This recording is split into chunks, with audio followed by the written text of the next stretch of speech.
Hello everyone, welcome back. And today we're talking about another deep sea ecosystem. So last time we were talking about hydrothermal vents.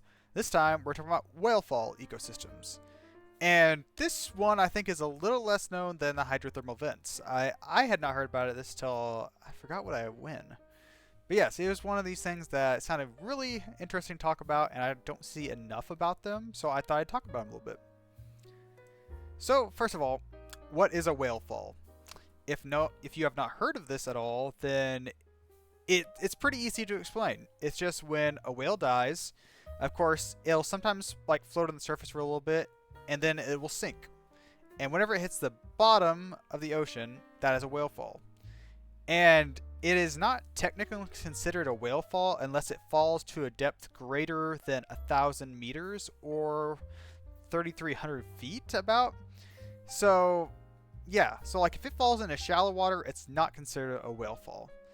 And here are some pictures of whale falls that have been basically all the like meat stripped from them. It's just a skeleton.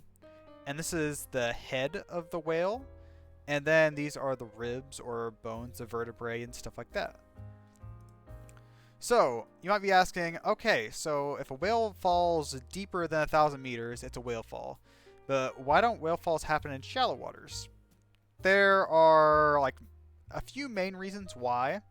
So first of all, in shallow water, there are more predators and stuff like that. So it's not going to last as long. So I mean, it still technically is a whale fall, I guess, but it just does not last as long as it would in the deeper waters. And also, warm water speeds up decomposition. So you might know if you leave out a piece of meat out in the hot summer day or whatever, it will start to stink and break down really quick. If you leave a piece of meat in the freezer and it stays cool, it's going to last so much longer. So that's some of the main reasons why. And like I said, in deep colder waters, cold temperatures slow the decomposition rate. Also, the high hydrostatic pressures increase gas solubility, which that's not as... I'm not going to talk about that as much. But then the main thing is it allows a whale fall to remain intact and sink to even greater depths. So the longer it stays together, the deeper it'll sink and the more meat they'll get down to the lower depths. So, since it's a whale fall and it only happens to mostly whales, I mean some bigger predators it might too, but we're going to talk about a blue whale, which whale falls can be any type of whale or any big creature at all. But we're going to talk about blue whale because I like blue whales. They're pretty cool. And they're also the largest known animal to exist. So they are marine mammals, and they're also a baleen whale, which baleen is just meaning for filter feeding because they use their teeth that are made of baleen to filter out krill and stuff like that out of the water. So, marine mammal, baleen whale, filter feeders. Blue whale's maximum confirmed length that I could find was pretty close to 30 meters. It's 29.9 meters, which is about 98 feet, which is extremely long. And they weigh about 200 tons, 199 tons. And that is like 439,000 pounds. Which I rounded that a little bit, so it's not an exact conversion, but it was easier than saying like 438,300, whatever. So I just rounded it. And they live around 80 to 90 years or more, so these are pretty long-lived creatures. And they were almost hunted to extinction and were listed as endangered in 2018, which I feel like they probably should have been endangered before that, but they might have been so low on the thing that they weren't even in danger. They were lower than that. I don't know. But in 1966, all blue whale hunting was banned. So that's why their numbers have slowly kind of started to go up a little bit. And one thing I didn't know was that there are 4 subspecies of blue whale.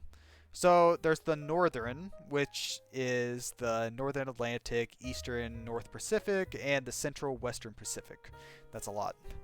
There's also the northern Indian Ocean type, There's also the pygmy blue whales that are around Madagascar, Australia, Indonesia, Eastern Australia, and New Zealand. And then there is the Antarctic subspecies.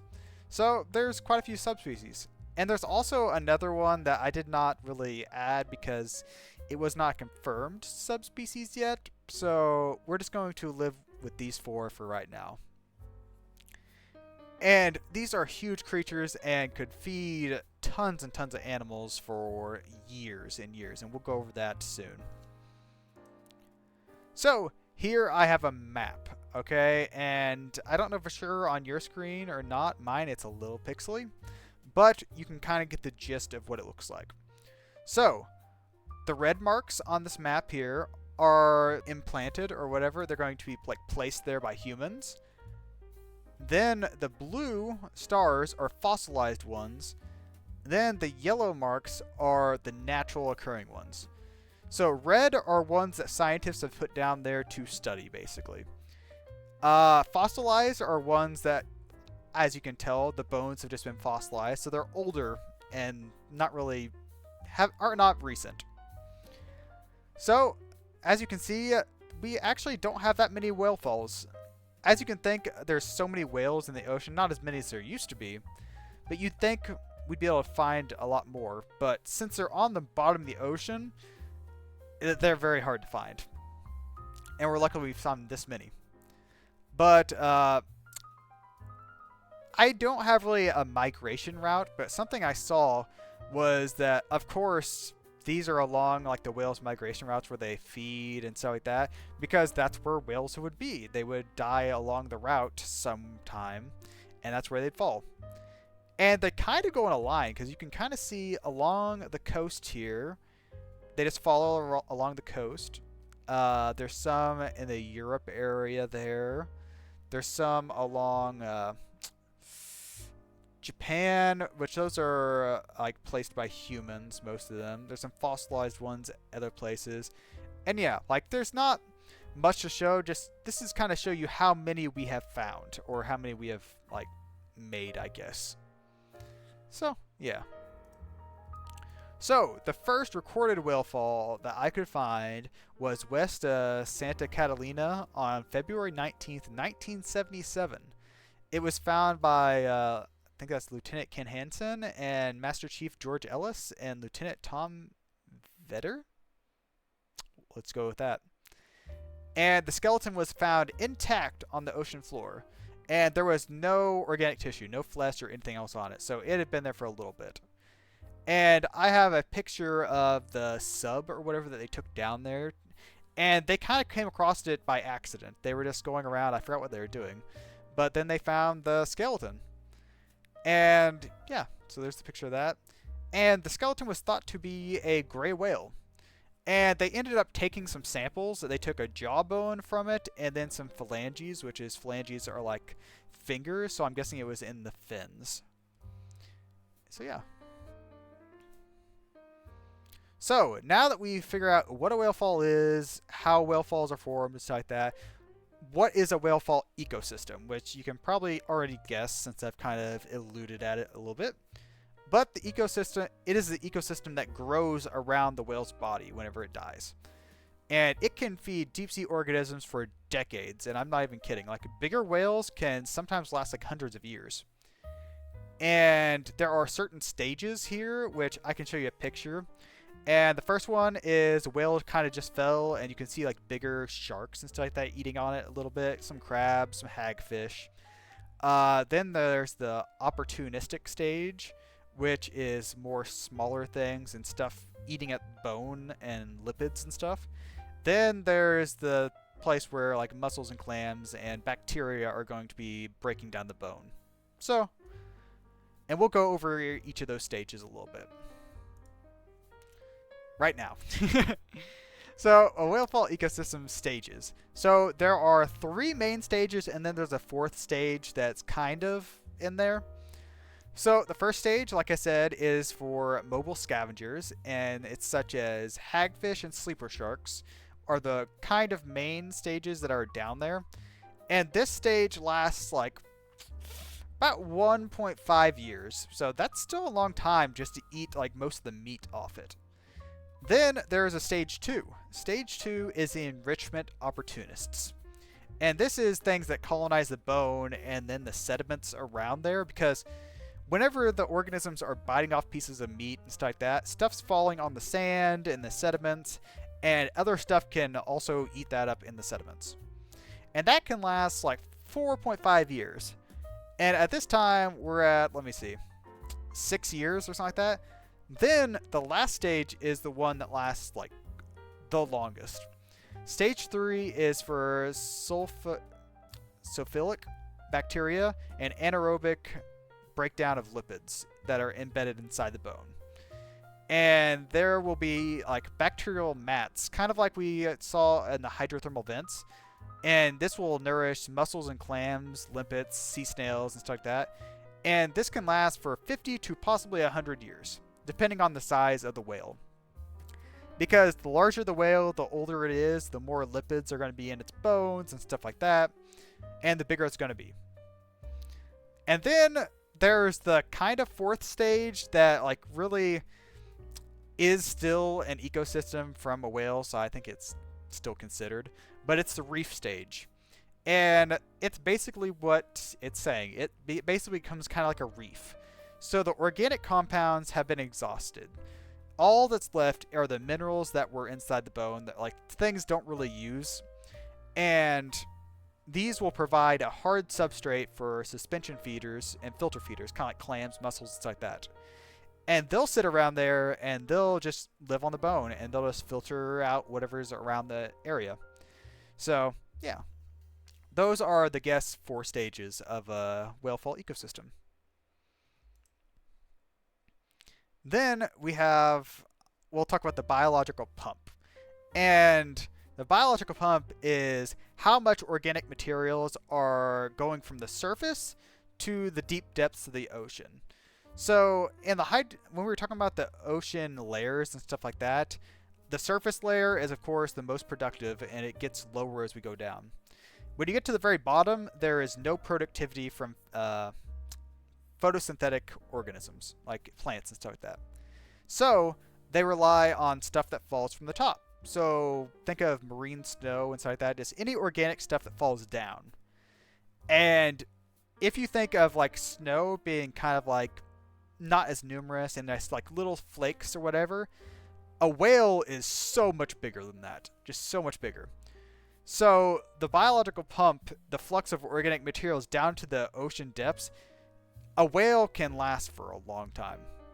The amount of carbon tied up in a single whale carcass is roughly equivalent to the amount of carbon that reaches the abyssal floor in like a hectare, is about 100 to 200 years worth of carbon. That's about how much it is. 2 tons of carbon for a typical 40-ton whale carcass. And a tunny is basically 1,000 kilograms or 2,200, just a little bit over pounds. And a hectare is about 2.5 acres or 10,000 square meters. So 10,000 square meters or 2.5 acres of area, that is 100 to 200 years worth of carbon right there. So whenever one of these falls, all the organisms will want it. Everything will come here, eat, and so much more stuff can happen. So the mobile feeders and stuff like that come to the thing first are the ones that are kind of, I don't know if it's considered the fastest, but these are some of the first ones that actually get to the whale's carcass. And this is the sleeper shark. As the name comes from their slow swimming, low activity levels, and perceived non-aggressive nature. And whenever they're this low down, slow swimming and low activity levels are good because you don't use as much energy because you don't get as much food or anything down here. So you have to conserve all your energy.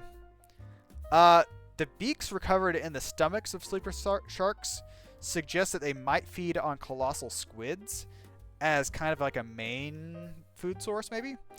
But they are seen around whale falls and stuff. And then also the flesh that are inside these sleeper sharks, it can cause symptoms of intoxication. And the toxin that's found in there is trimethylamine oxide. There we go. And you don't really need to know much about that. But it's just something that, like, not many things really want to eat the sleeper shark because they'll get intoxicated. And these sharks are estimated to reach ages of 250 to 300 years old. So much longer than the whales. And I think they are also related to the Greenland shark, which the Greenland shark also lives around like 300 something years old. So colder waters and slower activity leads to much longer lives most of the time. Kind of like turtles, okay? You think of like tortoises and stuff like that living really long. They're very slow. They're also like kind of vegetarians or omnivores, but it'll take decades for these things to reach sexual maturity. So that's kind of the downfall of it. They might live to 300 and something, but they might not reach sexual maturity till like 100 years or something. I don't know what age they do, but yeah. Ooh, then we are going to talk about the hagfish, which a hagfish is, I think, much more interesting than a sleeper shark. Like, you think of something that, like, lives 300 years old, and if you eat its meat or whatever, you can become intoxicated. The hagfish got that beat. So they are an eel-shaped, slime-producing marine fish, which you can see the picture there. They look kind of disgusting, a little bit, depending on what you think. And they're sometimes called slime eels, because they produce slime. And they are the only known living animals to have a skull, but no vertebral column. So a vertebral column is a spine or backbone. I might have to go over hagfish in a video at some point, because they are really interesting. They also have no jaw, which is also kind of weird. They can usually reach around 50 centimeters to 19.7 inches in length. So that's pretty long. It can get pretty long. And their eyes are simple eye spots, not lensed eyes that can resolve images. So they can only see light in its direction and kind of the intensity of light. So, yeah. Their slime is also shown to impair the function of predators' gills. So if something was to try to eat the hagfish, it will send off a lot of slime that can get stuck in the fish while it's breathing and stuff like that and got it in its mouth. And it can clog the predator's gills and disable their ability to breathe. And, like, that is one of those things, like, you don't want to mess with a hagfish, okay? Because I'm sure the slime doesn't taste good. And also, you couldn't breathe whenever you're fighting it. So I would probably say that's just a give-up kind of thing. Like, you either have to be very hungry to go after a hagfish, or you just, like, oh, I'll kill it fast enough so it won't be able to choke me. And also, I want to add this, that the hagfish's mouth are two pairs of horny combed teeth on a very cartilaginous plate, and it comes out or protracts and retracts. And I got a picture of there, and I just wanted to add a picture of a face hugger from Alien, because that thing reminds me of a hagfish. Just like the mouth part and everything like that, it's kind of scary. Plus, it was just Halloween, so I mean, why not add in something alien-based? So yeah, kind of creepy. I don't like the teeth, the mouth of a hagfish, but they don't really have a jaw, so. Okay, so that is the mobile feeders, like the mobile scavengers stage. Now we're going to the second stage, which are things that infest the bone and eat the bone. And the main one that we're going to go over here, or I guess the only one that we're going to go over for just eating the bone, is the Osedax. And these are commonly called bone worms, also zombie worms or bone-eating worms. And these things are actually pretty cool. They will bore into the bones of the whale carcass and reach the lipids that are inside the bone, and then they'll eat that.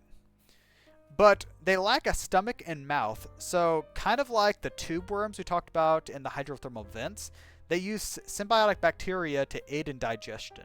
Not the exact same, but they also have to use it. So whenever these Osedax will like hook onto the bone, they have like a root region, and the roots will kind of hook into the bone, and then it will secrete an acid that will bore into the bone. And the root region is responsible for the secretion of the digestive enzymes, the acids. So, uh, one Osedax can spawn hundreds of Ocytites at a time, and these are just babies, basically, you can think of. And they are already fertilized when they're released from the female worm. So they come out born already pregnant. I mean, that's basically. And the oldest trace fossils are in Plesiosaur humeruses that are 100 million years old. So they can look in fossils of like dinosaurs and stuff like that, and they can see these inside of the fossil. Like they can see the traces of them.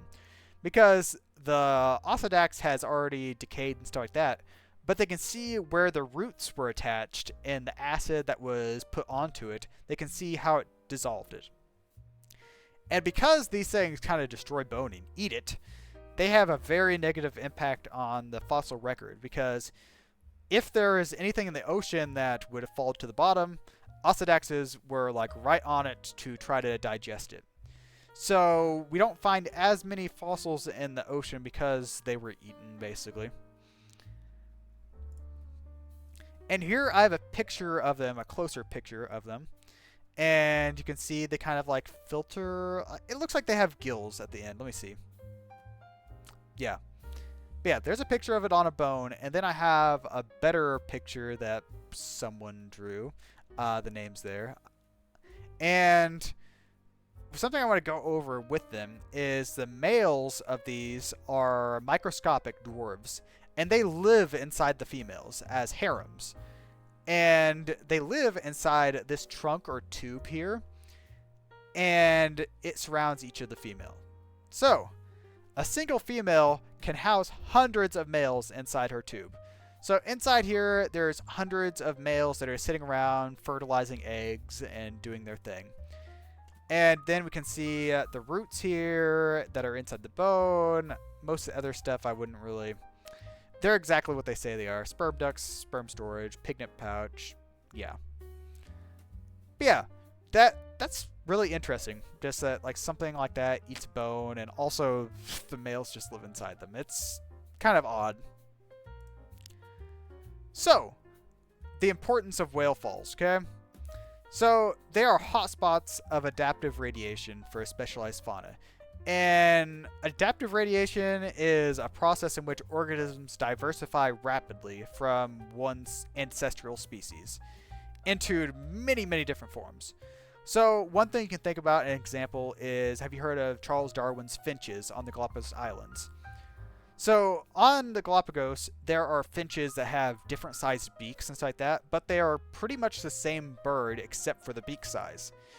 And they changed based on what types of seeds they were going to be eating. So, bigger beaks would be able to break bigger seeds. The smaller ones would be able to get at the smaller, harder to get seeds. And basically, this is the same kind of thing.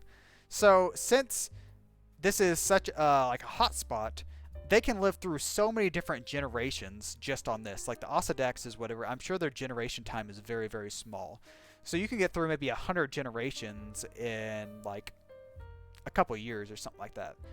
So these species can leave here and like go to other places. So like they can either try to get to another whale fall, or who knows, there might be another animal that might have fallen down here that they could also eat on the bones.